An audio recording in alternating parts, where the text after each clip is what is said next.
Hello everyone, welcome to Internet Learning. Hope you all are doing well. So today we are going to start with chapter number 8 of class 11 geography, and the chapter's name is solar radiation, heat balance and temperature.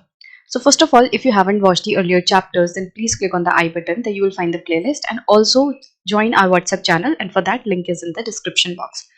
So let's start with our today's chapter, that is solar radiation, heat balance and temperature.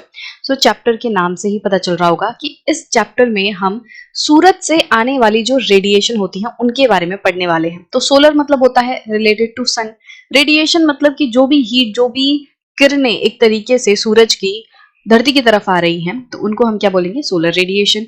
Heat balance, अब देखो धरती जो है वो एक ऐसा planet है जो ना ही तो बहुत ज्यादा हॉट है ना ही बहुत ज्यादा कोल्ड है, तो एक बैलेंस बना हुआ है हीट का यहाँ पे। एंड आपने छोटी क्लासेस में ही पढ़ा होगा कि ये जो बैलेंस है, earth is neither too hot nor too cold, तो एक जो ये जोन बना हुआ है अर्थ का, इसी को हम कहते हैं गोल्डी लॉक जोन, और इसी की वजह से अर्थ के ऊपर लाइफ पॉसिबल है। तो ये जो हीट बैलेंस है वो हमारे लिए पढ़ना बहुत ज्यादा जरूरी है, क्योंकि इस हीट बैलेंस की वजह से ही हम सस्टेन कर पा रहे हैं, इस हीट बैलेंस की वजह से ही अर्थ पे लाइफ पॉसिबल हो पा रही है, तो इसीलिए इसे पढ़ना जरूरी है। एंड ये हीट बैलेंस कैसे मेंटेन होता है, सोलर रेडिएशन की वजह से। एंड टेम्परेचर, अब देखो हीट बैलेंस, टेम्परेचर, ये सारी चीजें जो है, ये तीनों ही चीजें रिलेटेड है। हीट बैलेंस को आप यूं समझ सकते हो कि किसी पर्टिकुलर जगह पे कितनी हीट है उसे ही तो हम कहते हैं टेम्परेचर, कि उस जगह पे कितना टेम्परेचर है। तो आप इन तीनों ही चीजों को समझोगे कि ये तीनों ही चीजें रिलेटेड है। जब सोलर रेडिएशन, सूरज से आने वाली किरणें धरती को टच करती हैं, सूरज से जो किरणें हैं वो धरती पर आती हैं, तो अलग अलग जगह पे अलग अलग तरीके से किरणें पड़ती हैं। उसको भी अभी हम डिस्कस करेंगे कि पूरी जो अर्थ है उस पर सेम तरीके से सोलर रेडिएशंस नहीं आती हैं। तो उसकी वजह से क्या होता है, किसी जगह पे अर्थ पे बहुत ज्यादा सोलर रेडिएशन आ रही है, किसी जगह पे कम आ रही है, जिसकी वजह से हीट में डिफरेंस आता है, टेम्परेचर का डिफरेंस आता है।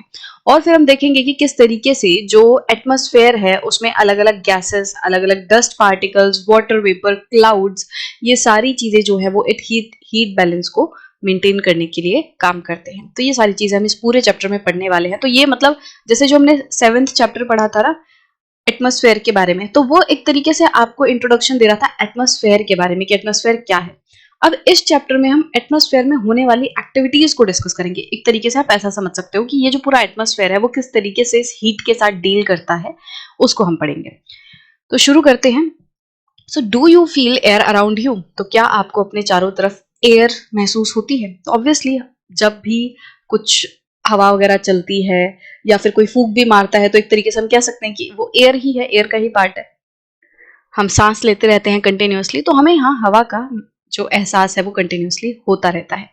Do you know that we live at the bottom of a huge pile of air, क्या आपको पता है कि हम एक एयर के बहुत बड़े ढेर के नीचे रह रहे हैं? तो अगर आपने चैप्टर नंबर 7 पढ़ा है तो ये चीज तो आपको समझ आ ही गई होगी कि हाँ, हम एक बहुत बड़े एयर के मास के नीचे रह रहे हैं। इसका मतलब क्या है, तो लास्ट चैप्टर में जब हमने पढ़ा था, तो यहाँ पे मान लो ये पूरा सरफेस है, इस पे आप खड़े हो, तो यहाँ पे पहाड़ हैं, प्लेन्स हैं, ये सब है। अब ऊपर पूरा ये एटमॉस्फेयर का लेयर है, अलग अलग गैसेस हैं, है ना, अलग अलग गैसेस हैं। अब जब आप खड़े हो यहाँ पे, तो कहीं ना कहीं आप इस पूरे एयर के नीचे ही तो खड़े हो। ये जो पूरी ऊपर की एयर है, इसके नीचे ही तो आप खड़े हो, तो ऊपर की पूरी एयर का दबाव आप पे है। तो आप यूं कह सकते हो कि आप एक बहुत बड़े एयर के ढेर के नीचे खड़े हो, है ना। तो इस चीज को आप ऐसे समझो, क्योंकि हमारे ऊपर पूरे ये एयर के लेयर हैं, इवन हम खुद इस लेयर में ही रह रहे हैं। जब हम कहते हैं कि हम ट्रोपोस्फेयर में रह रहे हैं, जब धरती के सरफेस से, मतलब जो अर्थ का सरफेस है उससे लेकर लगभग 12 या 13 किलोमीटर तक हम कहते हैं कि ट्रोपोस्फेयर है, तो अर्थ के सरफेस पे ही तो हम खड़े रहते हैं, तो हम ट्रोपोस्फेयर में रह रहे हैं। और ट्रोपोस्फेयर के ऊपर भी बहुत सारे लेयर हैं, तो इसका मतलब कि वो सारे लेयर जो हैं वो हमारे ऊपर दबाव डाल रहे हैं, हम उन सभी लेयरों के नीचे रह रहे हैं, ठीक है। तो अब ये चीज तो आपको क्लियर हो गई कि yes, we are living at the bottom of a huge pile of air.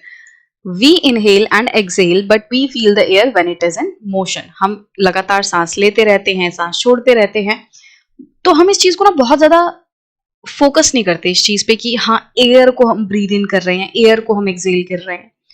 But actually क्या है कि हम कहते क्या है कि हाँ, हवा चल रही है। जब एयर मोशन में होती है तब हम कहते हैं कि हाँ, हवा चल रही है, बट हवा तो हमेशा ही प्रेजेंट है ना, एयर तो हमेशा ही प्रेजेंट है। बट उसका एहसास हमें तब होता है जब वो एयर मूव करती है, जब वो हवा चलती है तो हमें लगता है कि हाँ भाई एयर प्रेजेंट है। तो कहने का मतलब ये है कि एयर हमेशा ही हमारे अराउंड प्रेजेंट है, बट उसको हम महसूस नहीं करते, क्योंकि एयर ना ही तो देखी जा सकती है, ना ही उसका कोई कलर है, ना ही उसको सूंघा जा सकता है। तो जब हवा चलती है तो ही हम उसे महसूस कर पाते हैं। ठीक है, अब इसका मतलब ये नहीं है कि जब हवा चलेगी तभी वो प्रेजेंट है। हवा हमेशा, हर वक्त, हर पॉइंट ऑफ टाइम पे आपके चारों तरफ प्रेजेंट है। It means air in motion is wind. अब जब हवा चलती है, जब एयर मूव करती है, तो उस चीज को हम विंड कहते हैं। So there is a difference between air and wind. Air मतलब ये जो गैस आपके चारों तरफ है, जो पूरा ये जो मिक्सचर ऑफ गैसेस आपके चारों तरफ है, इसको आप एयर बोलोगे। ठीक है, अब जब ये एयर मूव करेगी, जब ये एयर एक जगह से दूसरी जगह पे पहुंचेगी, तो इसके मूवमेंट को हम क्या बोलेंगे? विंड। ठीक है, इसके मूवमेंट को हम बोलेंगे विंड। तो रुकी हुई है तो उसको हम बोलेंगे एयर। जब वही सेम चीज, वही मिक्सचर ऑफ गैसेस एक जगह से दूसरी जगह मूव करने लगेगा तो उसको हम बोलेंगे विंड। अब विंड कैसे चलती है, एयर क्यों मूव करती है, अब ये तो पूरी चीज आप इस चैप्टर में पढ़ने ही वाले हो। You have already learned about the fact that earth is surrounded by air all around. तो ये चीज तो आपको अभी तक समझ आ ही चुकी है कि अर्थ जो है वो चारों तरफ से एयर से घिरी हुई है। This envelope of air is atmosphere which is composed of numerous gases. तो ये kind of repetition of things ही हो रहा है कि जो आपने लास्ट चैप्टर में पढ़ा था उसी को एक तरीके से समराइज करने की कोशिश की जा रही है, ताकि आप उस चैप्टर को कनेक्ट करके आप इस चैप्टर को अच्छे से समझ सको। तो ये जो एनवेलप ऑफ एयर है आपके चारों तरफ, अर्थ के चारों तरफ, ये जो गैसेस हैं, ये बहुत सारी गैसेस हैं। ये जो एटमॉस्फेयर है, ये it is composed of numerous gases. तो ये तो हमने पढ़ा ही था लास्ट चैप्टर में कि एटमॉस्फेयर में क्या क्या कंपोनेंट्स होते हैं। याद करो, गैसेस होती हैं, वाटर वेपर होते हैं एंड डस्ट पार्टिकल्स होते हैं। तो एटमॉस्फेयर में बहुत सारी गैसेस होती हैं। These gases support life over the earth surface. और ये गैसेस क्या करती हैं? ये अर्थ के ऊपर लाइफ को सपोर्ट करती हैं। इन गैसेस की वजह से ही हम सही से जी पा रहे हैं, क्योंकि एटमॉस्फेयर में क्या है, कौन कौन सी गैस पाई जाती है? यहाँ पे कार्बन डाइऑक्साइड है जिसपे प्लांट्स जीवित रहते हैं, ऑक्सीजन है जिसपे कि ह्यूमंस जीवित रहते हैं, एंड और भी दूसरी इंपॉर्टेंट गैसेस हैं जो कि हमारे एटमॉस्फेयर को मेंटेन करके रखती हैं, एटमॉस्फेयर में टेम्परेचर को मेंटेन करके रखती हैं, जिसकी वजह से लाइफ पॉसिबल हो पाती है। जैसे जो ओजोन लेयर है, ओजोन गैस है, वो क्या करती है? वो यूवी रेज को रोकती है, जिसकी वजह से जो लिविंग थिंग्स हैं वो यूवी रेज के हानिकारक इफेक्ट से बच पाती हैं। तो ये सारी गैसेस क्या कर रही हैं? ये अर्थ के ऊपर लाइफ को पॉसिबल बना रही हैं। The earth receives almost all of its energy from the sun. अब अर्थ जो है ना, वो लगभग उसकी सारी एनर्जी उसको सन से ही मिलती है। एनर्जी का मतलब अभी यहाँ पे सिंपल शब्दों में आप ऐसा समझ सकते हो कि अर्थ के ऊपर जो हीट एंड लाइट है, जो लाइट मतलब कि जो रोशनी है और जो हीट है, वो कहां से मिलती है? अर्थ को सूरज से मिलती है ना। अब इस चीज में तो कोई डाउट है ही नहीं कि भाई जब सूरज निकलता है तो उजाला होता है धरती के ऊपर, है ना, और हीट बढ़ती है, और जब सूरज छिप जाता है, रात हो जाती है, तो फिर ठंडी पड़ने लगती है और उजाला खत्म हो जाता है, अंधेरा छा जाता है। तो अर्थ की जो हीट एंड लाइट है, अर्थ पे जो एनर्जी है, वो लगभग सारी एनर्जी कहां से आती है? सन से मिलती है अर्थ को। The earth in turn radiates back to space the energy received from the sun. तो ये चीज का भी जिक्र हमने लास्ट वीडियो में किया था, लास्ट चैप्टर में किया था, कि जो भी अर्थ रिसीव करती है सन से, वो अपने पास रखती नहीं है, वो उसको वापस लौटा देती है। अर्थ बहुत अच्छी है, अर्थ किसी का भी कुछ भी नहीं रखती। अर्थ क्या करती है? जो भी उसको हीट सन से रिसीव होती है उसको वो लौटा देती है। As a result, the earth neither warms up nor does it cool over a period of time। तो इसका मतलब क्या है कि जैसे मान लो यहाँ पे अर्थ है, हमने फिर से ये अर्थ का एक सरफेस बनाया और अर्थ के ऊपर ये इसका एटमॉस्फेयर है, ठीक है, लाइट ब्लू कलर से, और यहाँ पे ये सन है। अब सन से किरणें आएंगी जो कि अर्थ तक पहुंचेगी। कुछ ऐसी किरणें भी होंगी जो अर्थ तक पहुंच भी नहीं पाएंगी, जैसे यूवी रेज, है ना। चलो उनकी बात हम अभी नहीं करते, हम उन रेडिएशंस की बात करते हैं जो कि अर्थ के सरफेस पे रीच कर रही हैं, अर्थ के सरफेस पे पहुंच रही हैं। Now what earth will do, it will radiate back these radiations. Earth क्या करेगी? यहाँ पे थोड़ी गर्म होगी और उसके बाद ये वापस से इस हीट को लौटा देगी, वापस से ये इस हीट को लौटा देगी। अभी हम टेरेस्ट्रियल रेडिएशन के बारे में भी आगे इस चैप्टर में पढ़ेंगे, तो आपको ये चीज और क्लियर हो जाएगी। इस पॉइंट ऑफ टाइम पे बहुत ज्यादा कंफ्यूज होने की जरूरत नहीं है कि अर्थ क्या रेडिएट कर रही है, कैसे रेडिएट कर रही है, बट इतना आप समझो कि जैसे किरणें अर्थ के तरफ आ रही हैं सूरज से, अब अर्थ क्या कर रही है? उनको रिसीव करके वापस लौटा दे रही है स्पेस की तरफ। अब यहाँ पे कुछ किरणें होंगी जो आगे स्पेस की तरफ चली जाएंगी, बट बहुत सारी ऐसी किरणें होंगी जो कि इस एटमॉस्फेयर की वजह से रुक जाएंगी। ये एटमॉस्फेयर क्या करेगा, ट्रैप कर लेगा इन हीट को। ठीक है, अब होगा क्या अगर आप अर्थ के सरफेस की बात करो। Now we are talking about earth surface, not the atmosphere. Atmosphere में तो चलो टेम्परेचर बढ़ेगा घटेगा, एटमॉस्फेयर में तो हीट जो है वो एक तरीके से ट्रैप होगी, गर्म होगी, और वो पूरे एटमॉस्फेयर का जो टेम्परेचर है वो रेगुलेट होता रहेगा अलग तरीके से। बट अगर हम सिर्फ और सिर्फ सरफेस पे देखें तो आप सरफेस को देखो, क्या अर्थ के सरफेस ने कुछ भी अपने ऊपर रखा, अपने पास रखा, कोई भी हीट अपने पास रखी? नहीं रखी, उसने लौटा दी सब कुछ। तो इसीलिए over the long period of time earth जो है ना ही तो बहुत ज्यादा गर्म होती है, ना ही वो ठंडी होती रहती है। दिन में उसके पास हीट आती है, वो ले लेती है और फिर उसको वापस भी लौटाती रहती है। तो ये जो लौटाने वाला सिस्टम है ना, इसको आप एक चीज से बहुत अच्छे से समझ पाओगे।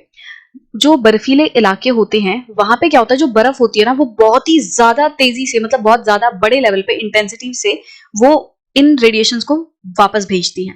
मतलब यहाँ पे अगर अर्थ के सरफेस पे यहाँ बर्फ है, लेट्स से ये आइस वाले इलाके हैं, जैसे जो पहाड़ी इलाके होते हैं जहाँ आइस कैप्स रहती हैं, वहां पे क्या होता है, वहां पे ये बहुत ज्यादा जो किरणें हैं वो रेडिएट होती हैं नॉर्मल सरफेस के मुकाबले। जैसे यहाँ पे जमीन वाला है तो जमीन पे इतनी ज्यादा जल्दी से, इतनी ज्यादा मात्रा में जो किरणें हैं वो रेडिएट नहीं होंगी। बट जो बर्फीला इलाका है उसमें बहुत ज्यादा तीखी तरीके से जो ये रेडिएशंस हैं वो वापस जाते हैं। तो इसीलिए क्या होता है कि जो पहाड़ों पे रहने वाले लोग हैं ना, वो पूरे तरीके से आंखें खोल नहीं पाते। उनकी आंखें जो है वो पूरी तरीके से खुल नहीं पाती, क्योंकि जो बर्फ है ना उसके वजह से उनकी आंखों पे वो एक तरीके से वो किरणें आके सीधा टकराती हैं। जो रेडिएशन हो रही होती है वो बहुत तीखे तरीके से आंखों में चुभती है। वो दिखाई नहीं देगी, बस महसूस होगा। जैसे आप सूरज की तरफ देखते हो पर देख नहीं पाते ना, जब सूरज एकदम चरम सीमा पर होता है, 12 बज रहे होते हैं, जब आप सूरज की तरफ देखते हो तो आप देख नहीं पाते हो, आपकी आंखों पे बहुत ज्यादा जोर पड़ता है। सिमिलरली जब बर्फ वाले इलाकों में होता है तो जब लोग नीचे की तरफ देखते हैं ना तो वो देख नहीं पाते, उनकी आंखों पे बहुत ज्यादा जोर पड़ता है ये रेडिएशन की वजह से। जो अर्थ के सरफेस से टकरा के ये जो वापस रेडिएशन जा रही है, तो बर्फ वाले सरफेस से टकरा के तो बहुत ही ज्यादा जो रेडिएशन है वो वापस जाती है। अब होता क्या है कि यहाँ पे जो लोग हैं ना, इसीलिए उनकी आंखें पूरी नहीं खुल पाती। इसीलिए आपने देखा होगा जो पहाड़ों पे लोग रहते हैं उनकी आंखें बहुत छोटी छोटी रहती हैं, है ना। तो जो नेचर है वो अपने आप को किस तरीके से मोल्ड कर लेता है। जो लोग पहाड़ों पे रहते हैं, जो लोग बर्फीले इलाकों में रहते हैं, आपने देखा होगा उनकी आंखें बहुत छोटी छोटी रहती हैं। तो उसका रीजन ये है कि उनकी आंखें पूरी खुल नहीं पाती, क्योंकि वहां पे सूरज की जो रेडिएशन है ना, जो धरती से वापस जा रही है, जो धरती से वापस टकरा के जो रेडिएशन आ रही है वो इतनी तीखी होती हैं कि उनकी आंखें पूरी नहीं खुल पाती। तो this is one of the important reason कि आपको उन लोगों की जो आंखें वो बहुत छोटी छोटी दिखेंगी। ठीक है, और इसके लिए आपको उनका मजाक नहीं उड़ाना, बिल्कुल भी नहीं, क्योंकि ये उनके एक तरीके से इवोल्यूशन का पार्ट है। वो जिस जगह पे रहते हैं, जैसे रहते हैं, उनकी बॉडी ने उसको अडॉप्ट किया है। बहुत अच्छी चीज है ये कि किस तरीके से नेचर जो है वो चेंज करता है। तो ये मैंने छोटा सा एग्जाम्पल इसलिए दिया आपको ताकि समझ सको कि हाँ, जैसे आप खुद भी कभी बर्फीले इलाकों में गए होगे और वहां पे अगर सूरज चमक रहा होगा, अगर धूप बहुत तगड़ी आ रही होगी, तो आप देखोगे कि आप नीचे बर्फ की तरफ बहुत अच्छे से देख नहीं पाते, क्योंकि वो रेडिएट करती है।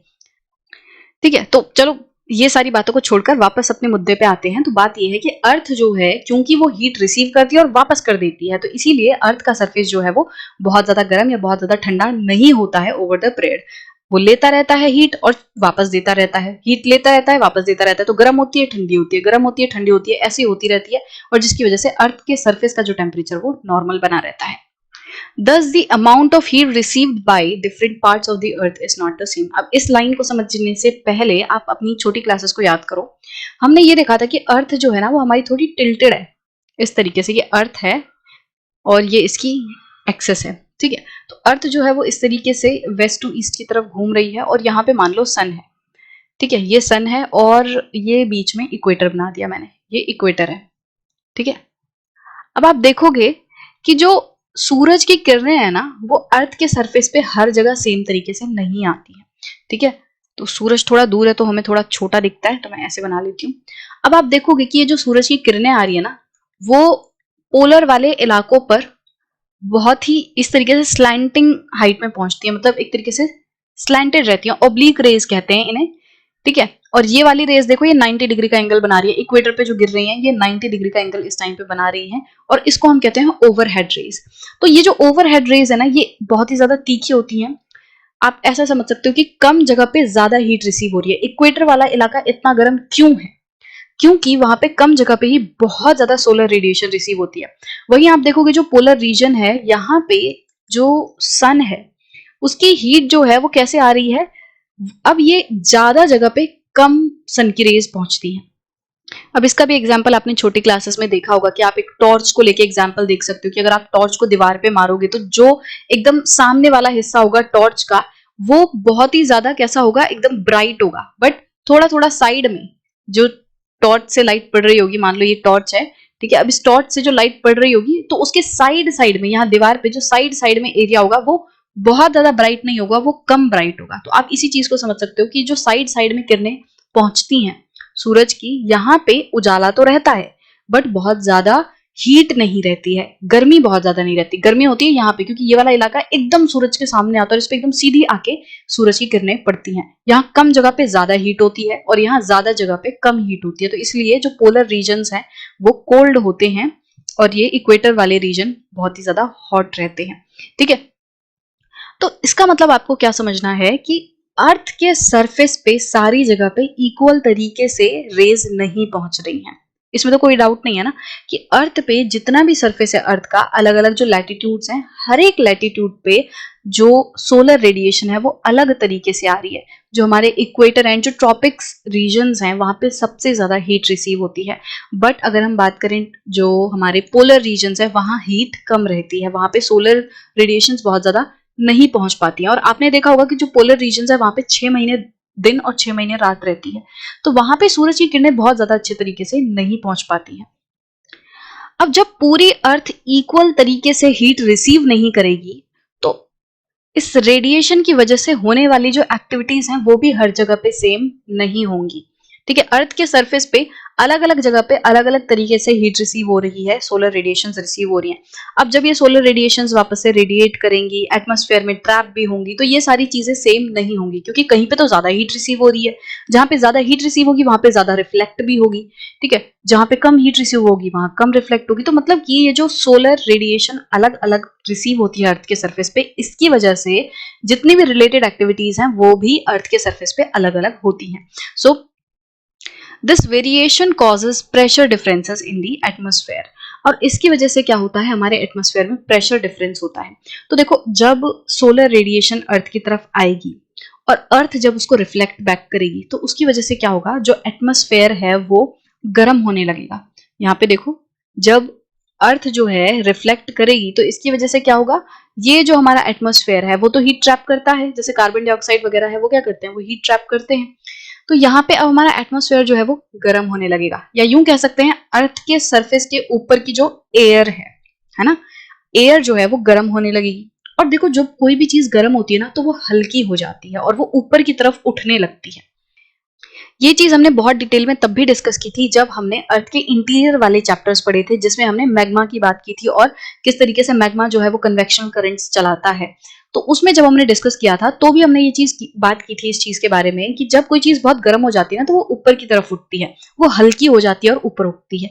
तो यहाँ पे भी क्या होगा कि जब अर्थ के सरफेस से धूप टकराएगी, मतलब जो सोलर रेडिएशन है वो टकराएंगे और यहाँ पे अर्थ वापस इसको रेडिएट करेगी, तो इसकी वजह से ये अर्थ के ऊपर की जो एयर है वो बहुत ज्यादा गर्म हो जाएगी और वो ऊपर उठने लगेगी। अब कोई चीज हल्की होके ऊपर उठ रही है, इसका मतलब यहाँ पे प्रेशर कम होगा। जब, अच्छा आप ऐसे देखो, जब आप किसी चीज को दबाओगे, जब किसी चीज को आप दबाओगे तो हम बोलेंगे आप प्रेशर डाल रहे हो। अब जब वो दबाव हट जाएगा, जब कोई चीज ऊपर की तरफ उठ रही है, तो हम कह सकते हैं यहाँ पे लेस प्रेशर है, यहाँ पे दबाव नहीं है, कम प्रेशर है। ठीक है, अब कुछ जगहें अर्थ के सरफेस पे ऐसी भी होंगी जहां पे हीट कम आ रही है, जिसकी वजह से उसके सरफेस के ऊपर जो एयर है वो बहुत ज्यादा गर्म नहीं होगी। ठीक है, तो इस वाले को भी हटा के यहाँ पे बात करते हैं। तो मान लो मैंने ये वाला जो पूरा इलाका है इसको मैंने क्या बोला, ये वाला वो इलाका है जहां पे बहुत ज्यादा हीट रिसीव होती है। चलो इसको थोड़ा रियलिस्टिक ले लेते हैं कि ये यहाँ तक, ये जो पूरा इक्वेटर है साइड साइड में, ये वाला जो इलाका है इक्वेटर यहाँ पे, ठीक है, बीच में तो पोल है हमारे, ये टॉप है, ये पोल है, और साइड साइड में ये इक्वेटोरियल रीजन है, 0 डिग्री लैटिट्यूड है। ठीक है, मैंने अर्थ का आधा हिस्सा बनाया है ऊपर वाला, जो नॉर्दर्न हेमस्फेयर वाला रहता है, ऐसे बनाया मैंने। ठीक है, तो यहाँ पे क्या होगा, जब इस वाले जगह पे बहुत ज्यादा हीट रिसीव होगी तो इसके ऊपर की जो एयर है वो हल्की हो जाएगी और हल्की होकर ऊपर उठने लगेगी। जब वो ऊपर उठने लगेगी तो यहाँ पे क्या होगा, लेस प्रेशर रहेगा। ठीक है, अब इन सारी चीजों को ना हम आगे भी पूरे चैप्टर में डिटेल में डिस्कस करेंगे, बट क्योंकि एक तरीके से इंट्रोडक्शन है तो ये बेस थोड़ा आपका बन जाएगा, तो आने वाले टॉपिक्स भी आपको और अच्छे से समझ आ जाएंगे। इसीलिए इस वाले टॉपिक पे मैं थोड़ा ज्यादा टाइम लगा रही हूँ, हालांकि ये इतना टाइम लगाने वाला टॉपिक नहीं है, इंट्रोडक्शन ही है बेसिकली, बट स्टिल ताकि एक एक लाइन हमें अच्छे से समझ आ जाए उसके लिए मैं डिस्कस कर रही हूँ, और ताकि आपको आने वाले टॉपिक्स भी अच्छे से समझ आए। तो क्या है कि साइड में देखो हीट ज्यादा होगी, अब इस चीज को याद रखना अच्छे से कि जितनी हीट ज्यादा होगी, more the heat less is the pressure. ठीक है, अभी के लिए इस चीज को याद रखो कि ज्यादातर जगह पे ये जो फंडा है ये आपको ठीक सटीक तरीके से बैठा हुआ नजर आएगा। कुछ एक्सेप्शंस हो सकती हैं, बट इन जनरल आपको नजर आएगा कि जितनी ज्यादा हीट होगी उतना ज्यादा लेस प्रेशर होगा, क्योंकि जब कोई चीज गर्म होगी ऊपर की तरफ उठेगी, ऊपर की तरफ होगी तो वो दबाव कम डालेगी, क्योंकि तो वो तो ऊपर उठ रही है ना, तो यहाँ पे नीचे दबाव कम पड़ेगा। तो इधर पे क्या आ गया, हमारा लेस प्रेशर आ गया साइड साइड में, इक्वेटर वाले रीजन पे। अब देखो ये वाले जो बीच के रीजन्स हैं, यहाँ पे सूरज की किरणें बहुत ज्यादा नहीं आती हैं, जो पोलर इलाके होते हैं वहां पे किरणें ज्यादा नहीं आती, तो यहाँ पे हवा बहुत ज्यादा गर्म नहीं होगी। इसके ऊपर की जो ये एयर है वो बहुत ज्यादा गर्म नहीं होगी। जब गर्म नहीं होगी तो ऊपर की तरफ नहीं उठेगी, और जब ऊपर की तरफ नहीं उठेगी तो यहीं पे पूरा दबाव बना रहेगा, और इसीलिए यहाँ पे क्या होगा, हाई प्रेशर होगा, एयर का हाई प्रेशर होगा। अब देखो क्योंकि सूरज की किरणें जो है वो अर्थ के अलग अलग सरफेस पे अलग अलग तरीके से रिसीव हो रही हैं, जिसकी वजह से प्रेशर डिफरेंस आ गया है ना।